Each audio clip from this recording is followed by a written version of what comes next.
Bismillahirrahmanirrahim. Assalamualaikum warahmatullahi wabarakatuh. Hamdan wa syukranillah, salatan wa salaman ala rasulillah, wa ala alihi wa sahbihi wa mawalah. Amma ba'd. Puji syukur, marilah kita panjatkan kehadirat Allah yang Maha Kuasa.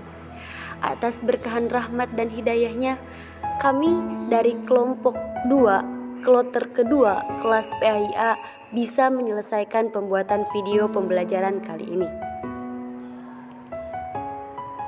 Selanjutnya, sholawat beserta salam semoga selamanya terlimpah curah kepada Habib tercinta, yakni Habibi wa Habibana Muhammad Sallallahu Alaihi Wasallam. Selanjutnya, perkenalkan, kami dari kelompok 2, kloter kedua kelas PAIA 5 yang beranggotakan 1. Devi Mulyani, 2. Lutfiani Suwardi, 3. Ucu Ratna, dan keempat Rojak. Di sini kami akan membahas mengenai kolerasi antara filsafat dengan ilmu kalam, di mana dalam materi kali ini terbagi menjadi 3 materi. Yang pertama ada pengertian atau hakikat tentang filsafat. Materi kedua ada hakikat ilmu kalam, dan materi yang ketiga kolerasi antara keduanya.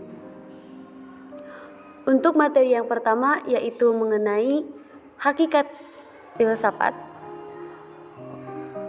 akan dijelaskan oleh Teh Devi Mulyani. Kepadanya dipersilahkan. Baik, untuk materi pertama, hakikat filsafat. Antara filsafat Islam dan ilmu kalam seringkali terjadi tumpang tindih. Artinya, pokok pembahasan yang terdapat dalam ilmu kalam juga seringkali menjadi perhatian yang sama di kalangan para filsuf muslim. Oleh karena itu, Muhammad Amin Abdullah memberi judul bukunya yang terkesan menyamakan antara kalam dan filsafat Islam, yaitu Falsafah Kalam.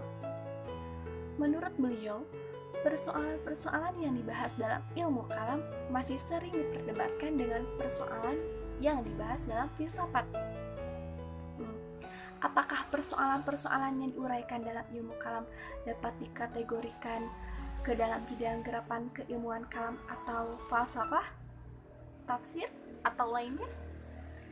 Nah, terlepas dari perdebatan itu, baik filsafat Islam maupun kalam pada intinya adalah hasil produksi pemikiran suatu generasi yang sangat terpengaruh oleh konstruksi filsafat Yunani. Filsafat Islam bagaimanapun cukup besar dipengaruhi oleh filsafat Yunani karena para filsuf muslim banyak belajar dari buku-buku karya para filsuf Yunani. Beberapa filsuf muslim yang dibahas dalam buku yang diedit oleh M.M. Sharif, judulnya Para Filsuf Muslim, sebagian besar memperlihatkan corak pemikiran yang mendapat sentuhan kuat dari filsafat Yunani, dengan tugas pokok yang menjadi pembahas para filosof hampir sama dengan yang dibahas oleh kalangan mutakalimin, yaitu seputar esensi dan eksistensi Tuhan, manusia, dan alam semesta. Ketiga persoalan dasar ini menjadi perhatian yang serius dalam ajaran filsafat. Selanjutnya, hakikat ilmu kalam.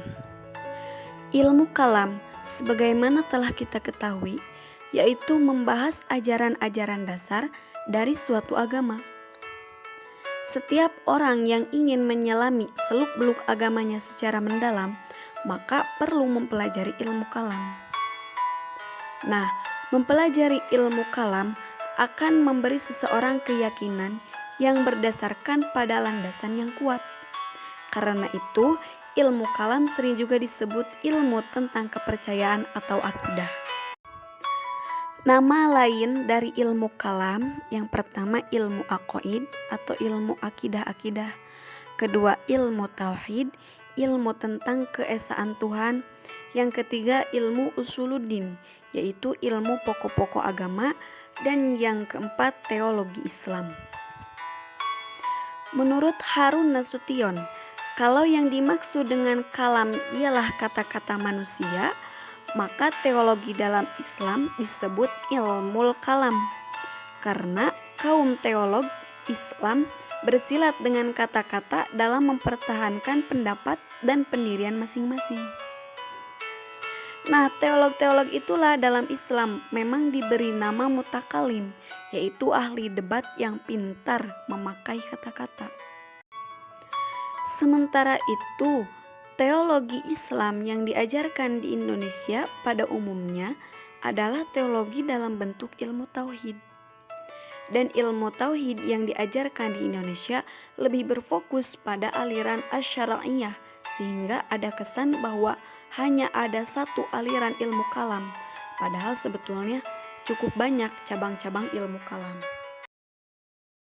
Jika kita tinjau atau kita lihat dari persamaan dan perbedaan antara ilmu kalam dengan ilmu filsafat, maka dalam sebuah objek kajiannya mempunyai kemiripan, yaitu objek kajian ilmu kalam mengenai ketuhanan dan segala sesuatu yang berkaitan dengan ketuhanan.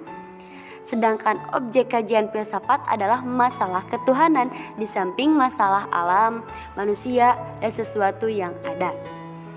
Jadi ketika kita lihat secara sepintas antara ilmu kalam dengan filsafat itu sama-sama menjelaskan mengenai ketuhanan.